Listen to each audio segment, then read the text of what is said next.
Right then, lads and lasses, how we're doing, and welcome back to the channel. Hope you're all feeling absolutely fantastic. Firstly, before we even get into the football, and more specifically the reason why you actually are here, and I can't wait to get into, by the way, arguably the news of the season. I genuinely cannot wait to get into it. When I'm making these videos, I am a fan as well, you know, like I'm just getting excited speaking about it now. But yes, I did just want to say a massive thank you for 7,000 subscribers on the YouTube channel and on TikTok as well. We hit like 58,000 followers, which is absolutely fantastic. Honestly, you know I all say every single comment. I just about reply to every single comment. I really do appreciate all your praise, and I am so glad that you see like all the hard work I do on Instagram, TikTok, YouTube, every single social media, Twitter, Facebook, all that sort of stuff.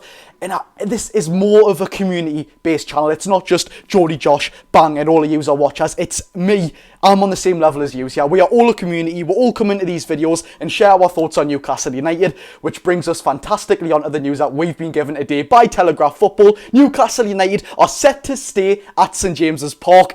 Come on! I've wanted this for so long. Honestly, I seriously have. But we're not only set to stay at St James's Park, ladies and gentlemen. Of course, the demand for tickets right now, rightly so as well, because of the success of the football club getting a Champions League, obviously thriving in the Premier League recently, especially last season, and we will next season. Newcastle United have been struggling to give fans tickets, and we are going to expand St James's Park as well as staying there.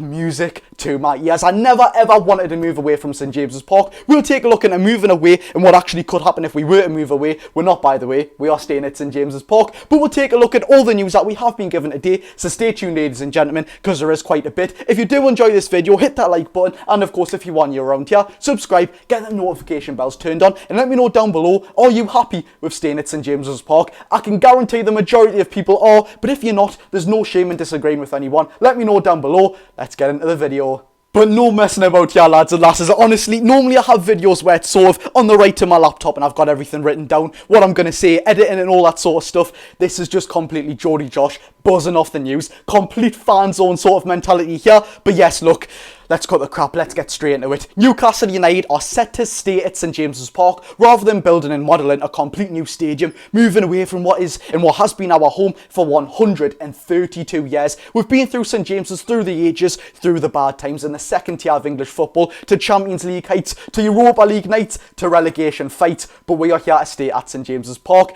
Of course, we will expand the stadium as well, and it's actually been a 6-month feasibility study carried out by architects. Now, if you don't know what a feasibility study is, it's basically all these architects come to St James's Park. What can be done here? Can we expand here? Of course, we do know there is certain places which cannot be expanded because there's listed buildings. Now, I'm not going to act like a specialist on them sort of stuff. If there's one thing where my knowledge kind of does lack involving Newcastle United, it is certainly what is listed buildings and all that sort of stuff. I'll put it on the screen now, what listed buildings and where they actually are. They are on the screen now, just around the East Stand, I believe it is. But yes, not only will they expand St James's Park and stay there, of course, Newcastle United will modernise what is a kind of historic stadium at St James's Park. I mean, let's be real, we've been there for 132 years. Since 1892, it's seen 2 world wars and it's still standing. It honestly is literally, I know we speak about, oh, this game's going to be history, this season will be remembered in history. St James's Park is genuinely history. But yes, it will be expanded up to 60,000 seats and the stadium will be modernised. So expect your likes of your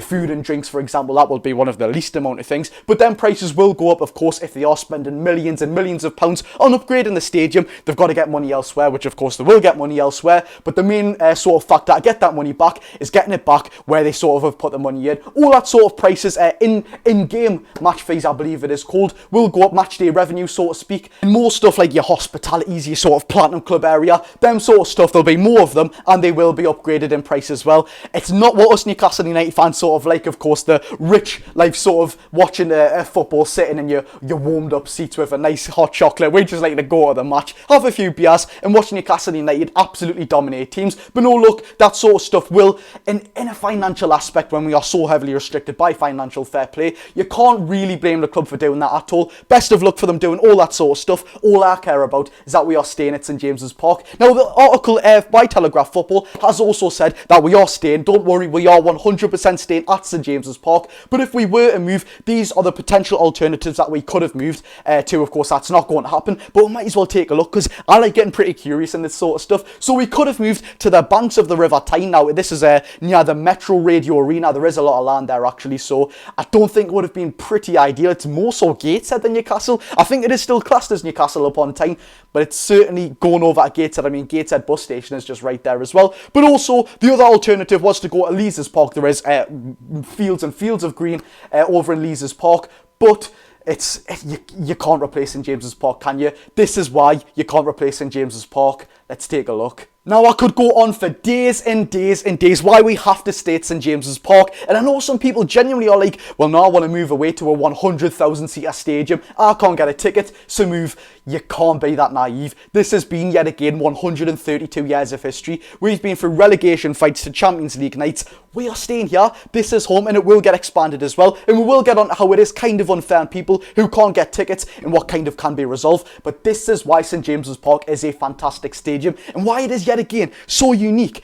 and so ideal as well. It's slap bang in the middle of the city centre. Honestly, you can't get more ideal than that. It's a 5 to 10 minute walk if you want to go for food. There's honestly Sambucas, Nando's, loads of Chinese, loads of Indian, loads of Thai food, Japanese, all that sort of stuff. There's honestly anything and everything around Newcastle United. You've got your buffets, you've got your Chinese buffets, lots of stuff around the quayside as well. There is so much stuff, and there's also around a 5-10 minute walk for public transport as well. Your metros from Haymarket, Monument, of course the St James's Park one, which will be moved to a stack fan zone, which also will be very, very exciting. And of course, for me, actually, it's like a 2-minute walk. My bus stop is just outside of Chicken Cottage at St James's Park, but also even Central Station, if you're going to like your Durhams or where is it, your Yorks, your Darlingtons, Central Station is literally a 15-minute walk from St James's Park. And if you've been a regular coming from your likes of your Darlingtons, you know exactly where to go as well. It's just so unique, man, and honestly, it is so ideal. You've got your nightclubs if you are of age. Of course, I can't. I'm only 17, unfortunately. I turn 18 in 2 months' time.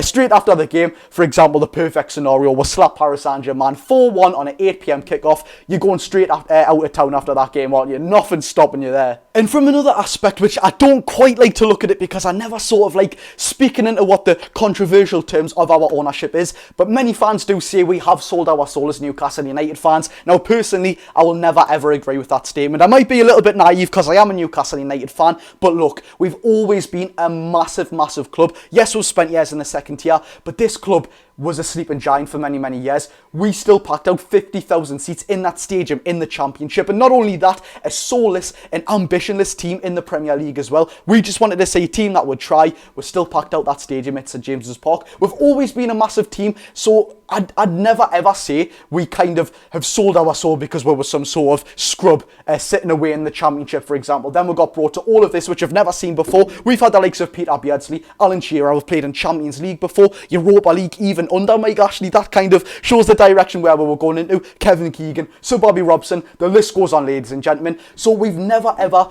bought our success. I mean, every team's bought the success, you know what I mean? Newcastle United, if we're being real, it is on a kind of a different level term, but we've always been this big club, so selling our soul doesn't kind of sit with me. We got rid of some players, we got rid of some managers, and of course some owners, which does need to be done. But if we got rid of St James's Park, selling your soul, I wouldn't quite agree with, but certainly a loss of identity, and it would genuinely feel like if I was going to a stadium, of course I've been a season ticket holder for 3 years now, next season will be my 4th year, come on, but if we did move to a new stadium and I was a season ticket holder, I'd be thinking, what the hell is this? I've got no affiliation, I've got no connection, I've got no heartfelt connection, which would do with St James's Park. Sincerely, I'd be thinking, what's going on here? I would almost, like, I'm imagining it right now, I'd feel weary and cautious to actually celebrate a goal. I wouldn't have any connection, and I pretty much agree the players wouldn't either. Now, just to top the video off, ladies and gentlemen, we can certainly get caught up sentimentally in this conversation right now. Of course, I love to be sort of professional, so to speak, in these videos,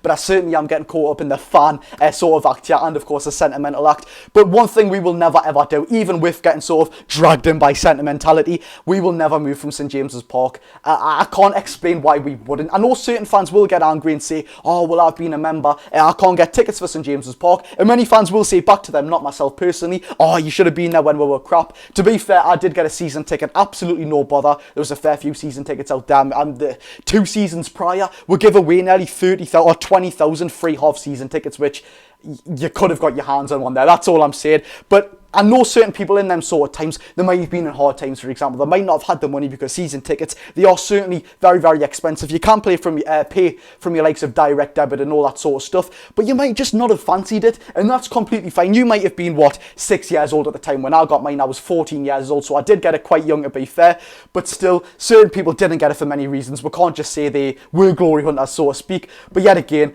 there was quite a lot of time to get one, that's all I will say. And I got my season ticket at 14 years of age in the season that we got took over, in the 21-22 season, before we got took over. And by the way, yes, I went to away games before we got took over. I got that absolutely no bother. So it is unfortunate that people can't get the tickets, but expanding it to over 60,000 seats should kind of sort it out there. But look, we're going to wrap it up there, ladies and gentlemen. This news came out absolutely out of the blue. As of the time of recording, it literally came out around half an hour ago. I did have a video uploaded on Alexander Isak signing a new contract at Newcastle United. That will be uploaded tomorrow, so stay tuned for that at 5 PM tomorrow. But without further ado, ladies and gentlemen, we are going to wrap the video up there. I hope you have all enjoyed. Subscribe if you are new around here for all Newcastle United content. Get the notification bells turned on, and like if you are new around here. I've been Josh. Go and enjoy your day, people.